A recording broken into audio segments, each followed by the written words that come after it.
What it do, and welcome back to another episode of the Weekly Wind Down, your favorite chat show hosted by yours truly, Jer Bear, aka Jeremiah Neal, aka the pop culture maven, aka a lifehouse baddie, y'all, cause your girl is hanging by a moment. Y'all, I ain't even gonna front. This last week has definitely been an emotional roller coaster for your girl. So if I sound a little drained, it's just because I've been exerting myself like no other and experiencing a little bit of burnout or just like mental fragility. But we gonna regroup. We gonna get things back into high gear. Just so please keep me in your thoughts if you could. But nevertheless, one of my ultimate vibes is just plugging in this mic and coming to chat it up and kiki with y'all. So y'all are definitely a saving grace for me. And I appreciate every single person that sits here and listens to your girl ramble on about pop culture nonsense. All I know is my mission for the next 3 months is just making the most out of life and time because I don't understand how we're rolling up to June. Like, it's summertime, y'all. It's literally the year is flying by. I've been really thinking about taking a road trip, y'all, although I don't know if that would be the wisest decision given all these crazy gas prices, y'all. Did y'all see they said the gas is not going back down until 2032? Girl, by then I could probably start a whole family and have kids. That's insane. Somebody need to just go ahead and invent and give me one of them damn Jetsons, the flying skateboard saucer things. Just give me one of them and I'll be all right. Cause I got destinations to hit up. I'm trying to hit up Detroit. I'm trying to head back to Philly, Connecticut, Rhode Island, all these places in the Northeast, even upstate, the Catskills. So cross your fingers that, your girl can tackle it all and everything gonna line out the way it's supposed to. Okay. Now, based by the title, you already know what the tea is for today. It's award season, and the American Music Awards just happened on this past Memorial Day, which I thought was very interesting. It's smart of the producers. They say, all y'all got today off. Y'all gonna watch our show. But I will say the overall energy was, although it was very corporate and curated, it was pretty decent this year. It was nice to see some like polished and refined energy, at least on the red carpets and stuff like that. The musical acts we'll get to. For our mini recap today, we're gonna focus on 3 primary categories: the fashion, of course, the performances, and then the winners. So I want y'all to kick back, relax, get you a snack, and let's vibe out. Here's Jer Bear's 2026 AMA recap. So the AMAs were held in Vegas, which is so fun. I've been to this award show, so as fun as it looks on TV, it actually is, despite a lot of the waiting time. But for some reason, it feels like the activity in Hollywood hasn't been as robust as usual, outside of like the actors and stuff like that. So for the music acts to be finally congregating or hanging out together or dressing up for an occasion outside of like the Met Gala, this was really, really fun to see. And of course, y'all know I'm gonna be a stan of the whole intergenerational vibes at these award shows. Girl, they got the damn Google dolls pushing 70 up their way side. So I don't know. I just think it's cute. All the layers of entertainment all together in one room. But before they got in the room, they hit up this red carpet, y'all. And we got to talk about some of these fashions. So of course, we're going to start with the best and then get to the worst. I don't want to start from worst to best. This is a weekly wind down. We got to ease into some of the hot messiness. But Mia from Summer House, oh my goodness. She brought out that old J-Lo Versace green dress, the iconic dress. And she actually looks really good in it. I think it goes really well with her nice, beautiful tan skin. And it definitely set the tone for summer. I was like, okay, it's about to be hot girl summer. Like, I really feel it approaching. So shout out to them. And whoever her team is, her agent is, getting her booked for these kind of gigs and these red carpets. Go off, queen. She said, we finna promo this reunion. I should have started out with this one, but it's all right because Mia is also a wonderful black queen. But the queen of all queens, y'all, Miss Queen Latifah. Y'all, Queen Latifah's hairstylist deserves an award. Because I don't think I've ever seen Queen Latifah have a bad hair day. She could be wearing a trash bag, but that hair is always going to be pressed. She was actually the host of the event, which was fun. Typically, they be getting a boring man, but I feel like Queen Latifah is definitely well versed in the industry, singer, actress, rapper, and host. So I think she did a great job, and I loved it was giving me Let It Go. Very Frozen. Loved the white and silver vibes. Maluma, baby. Yes, my birthday twin. Look, it's so fresh and good. Oh my gosh, I loved the gray. I love that. Again, it was very like subtle accents this year. Not a lot of people trying to do like a lot of wild card vibes, but everybody had like a little nuanced way that made it seem non-traditional, which I thought was so cool. Loved it. Another pleasant surprise, especially in the men's category, Ludacris, y'all. He had on this like cool maroon preppy suit, which I thought was a vibe. And same with John Legend. John Legend, he incorporated the same vibe of like this just nuanced, cool flair with his outfit. A dash of color, you know what I mean, that just pushes the envelope of what it means for elegant or formal wear without it having to just be a black tux. This is how you stand out on the red carpet, and so I love it. So shout out to the blacks. In continuation with the blacks, my girl Tinashe. Y'all, better late than never. Like my girl Riley Burris, girl, because first of all, Tinashe should have been on these red carpets. Like, it's so refreshing. We got to celebrate that our girl is finally here. She's getting the interviews. She's getting to sit with the girlies that she should have been sitting with a long time ago, because no shade, but all the K-pop acts that were in that same very room all have Tinashe on their mood board. Her aesthetic gave birth to pretty much everything that we're seeing from the current generation of K-pop. So it's about time that our girl is getting her flowers. But she looked really good and very, very pop star, but also very comfortable, which was cool. A couple of other ladies, because the girlies definitely won the night when it came to the fashions, which they typically do. But I want to shout out Paula Abdul, talk about intergenerational, but shout out to her. I really love like the artsy avant-garde vibe of her look. I thought that was really dope. Love that creativity. Also, Tiana Taylor, the color choice, that purple. Woo, Chile, girl. Yes, that's how you stand out, girl. And then also another ad that I wasn't expected to see. Jordan Chiles. But she did not come to play, girl. It was giving like upgraded Tin Man. Like, that's maybe the wrong, I don't know. The chrome of it all. Very exciting for the red carpet. Very flashy. In person, it probably looked really cool with the camera flashes everywhere. So those are my best dress of the night. Now we get into yellow beige territory. Now they didn't do too bad, but they definitely could have did better for the award season, girl. Starting with everybody's favorite girl group, Miss Cat's Eye. If you go anywhere on Twitter or TikTok, you gonna say that. They revived Fifth Harmony's wardrobe, because it is very true. Cat's Eye was dressed for 3 different events. I'm not going to spend too much time on them, because we already know that if the main visual was present, that this would have been a very different outlook or celebrated in a very different way. But yeah, they just didn't look as cohesive as I would have liked. Good for them for still trying to push through and market that brand. Next, moving back to reality television, Jesse Solomon. Now, you know you should have gotten that suit tailored, especially for him. He's so tall and lanky. Sometimes it's going to look like a zoot suit riot. Everything going to look baggy and like too big for his britches. So he should have definitely got his suit tailored, girl. These red carpets, these award shows ain't one of them little events that you be hosting at City Winery, okay? So you got to up the ante if you're going to be up here with the big dogs, girl, okay? Especially you trying to push music too. Come on, Jesse. Now, someone that is trying to make an effort, but people are still trying to comfort my girl. Y'all not finna comfort my girl, Jay Stevens, okay? Number one, we need to be celebrating the fact that an independent artist is out here at the red carpets of a major label, major corporation, major commodity event like the American Music Awards, girl. Like, sometimes these girls, especially when they're starting out, they don't have the big budget for the glam squad and the hair and the wardrobe and all that. They trying to just get to the event. And she is clearly doing her best. So y'all not finna be coming for people that are trying to make do with what they got. Leave my girl alone and go stream. Who y'all should have been putting y'all attention to. And my official, it's only 2 people, which I'm surprised that one of these people made lists, but y'all should have been directing that energy to damn Steve Aoki. Nah, he definitely could have did a better job. At matching with his wife. It was cute that he brought his partner on the red carpet with him, but she down dressed to the ball, girl. She ready to go to the ball, and he over here with this big old orange puffer Louis Vuitton jacket thing. Like, where is the cohesiveness? You could have did better. I get wanting to feel comfortable and stuff like that, and that's his brand. He's a DJ, and his dad owned Benihana's, I think.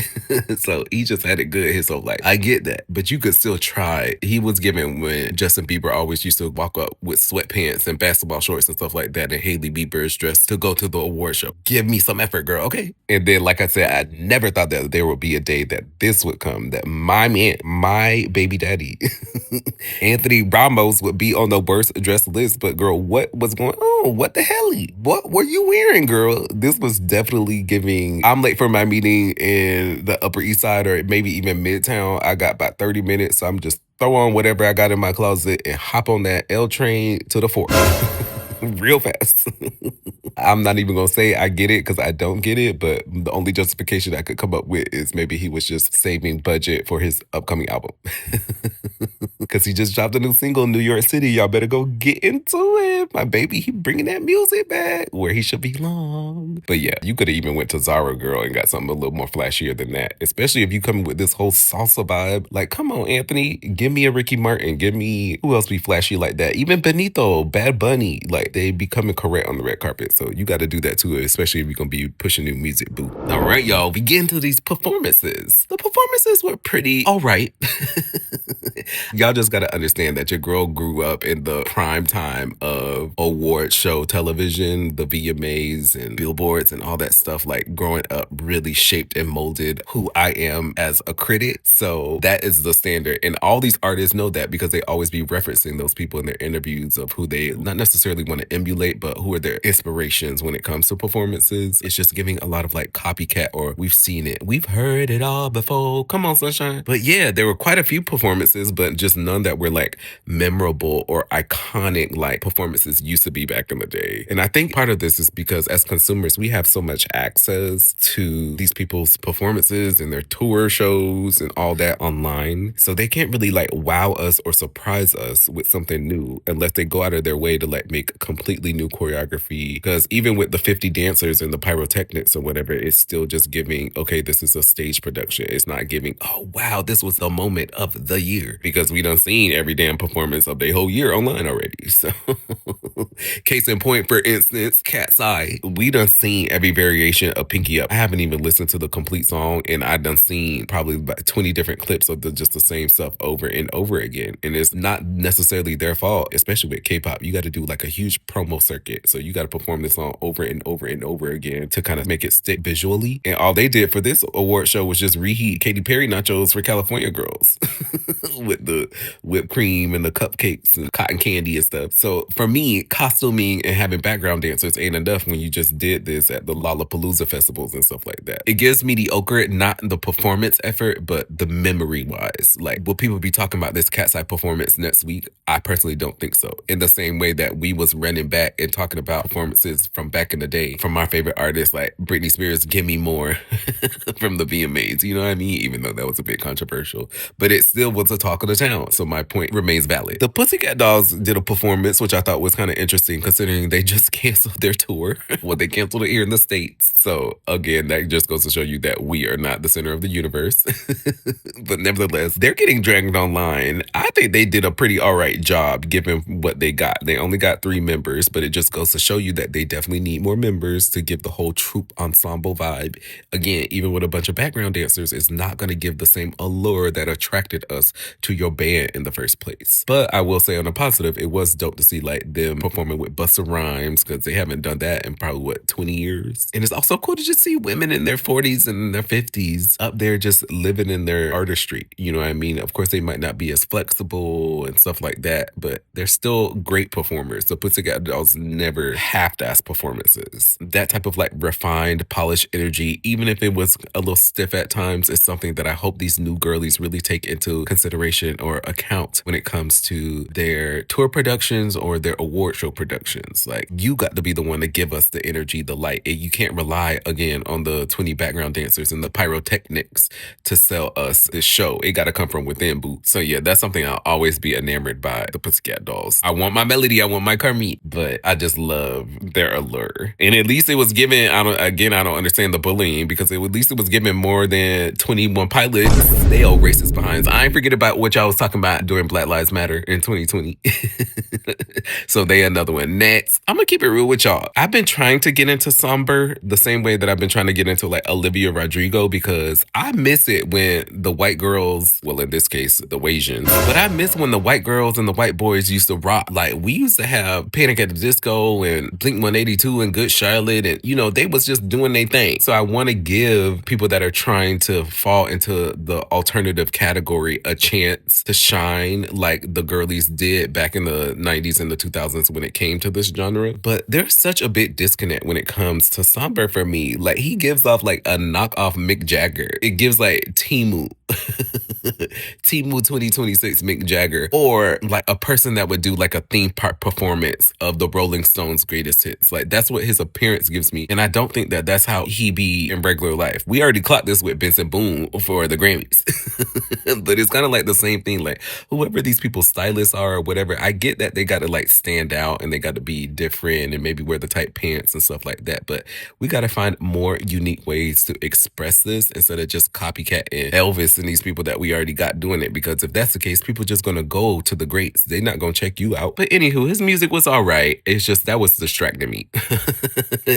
It wasn't giving authenticity, so I couldn't just like be in it. Personally, for me, I feel like the most polished performance was definitely BTS. But again, there was another disconnect for me because for them to be performing and winning so many awards and stuff like this, you would just think that their music has taken over the literal globe. I know I live in America and we'd be so centered on thinking, again, the world revolves around us, but we do have a big, large share of like the money pot when it comes to artists and their popularity and like what is declared as a hit per se to deserve all of these accolades. And I can definitely say, especially being in the heart of New York City and being very privy online, etc., I haven't heard enough of their music and the new releases to equate it to the hype that they're receiving. So it just it alludes that the award shows that we were watching have always been this way, but it's like the industry politics are coming into play with the decision making that's being made more so than the support from the voters of the show. Because y'all got to know the American Music Awards are fan voted, which they've always been. And again, I always know that I've always heard the rumors that certain people can like buy certain awards and stuff like that, which there might be some truth to. But it's situations like this that go to show me that, oh yes, this is corporate driven type of award show instead of paying attention to the pulse of the culture. Because I would have definitely had Coconut Water by Trim. I mean, granted, they're thinking of the whole last year, but they could have at least had something a little bit more in tune with the times or a little bit more viral with the times that it would make more sense that those people would be winning some of the stuff. Sunshine Benzie, like it's a whole bunch of new acts. Solidify.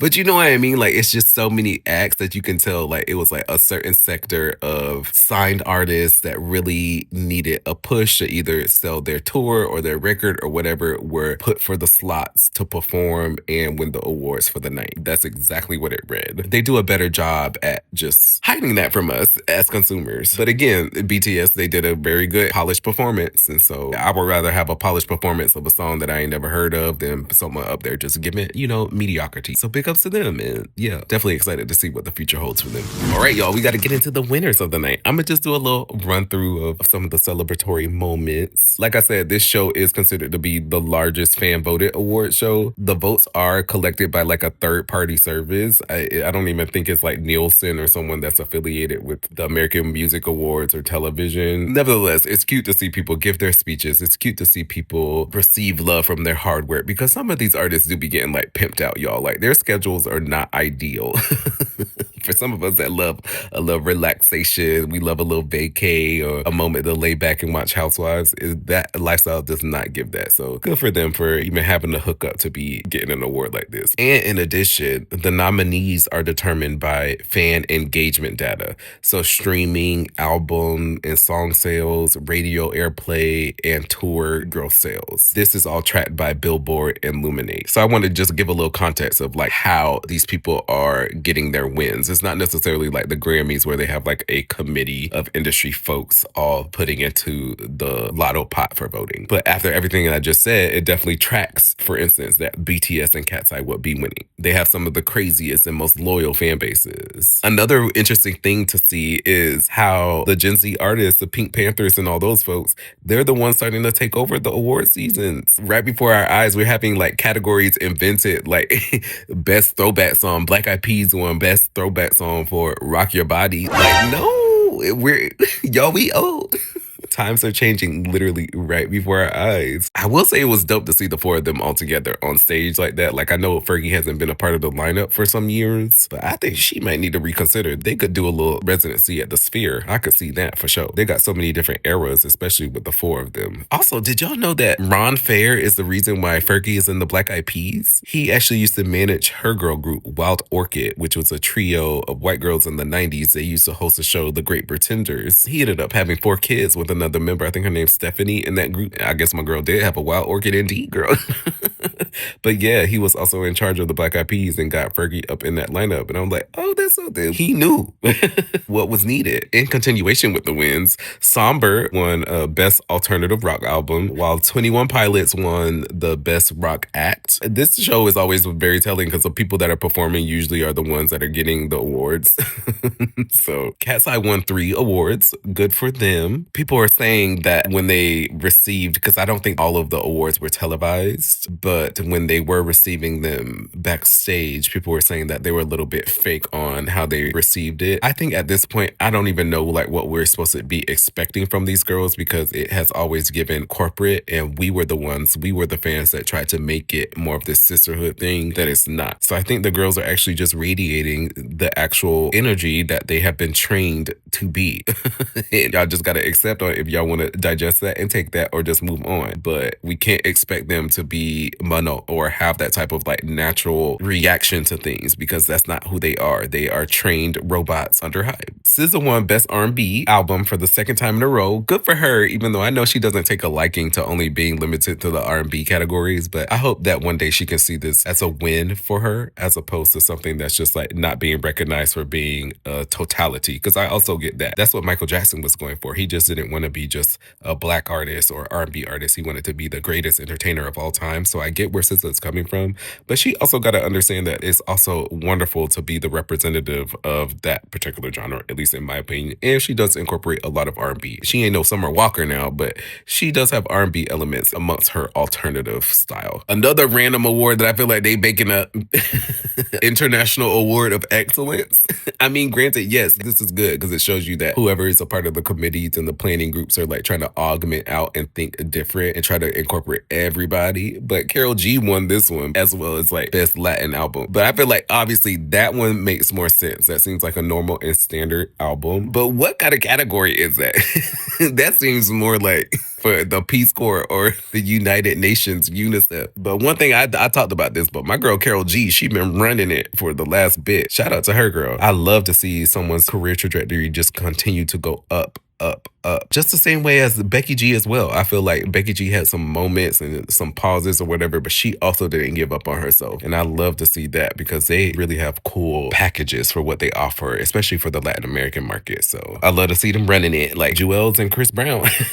K-pop Demon Hunters, y'all, won Best Song of the Year and Best Pop Song. So y'all can see why I'm saying that it felt kind of like corporate and underwhelming with the choices. Like that song, don't get me wrong, was very big, very huge. But the fact that like they performed with Cat's Eye at Coachella and then those acts swept the awards, it gives strategy, it gives pre-planned, it gives we're trying to control the narrative of entertainment in 2026. Interesting, very interesting to observe. But nevertheless, I give this award show like maybe a 6.57.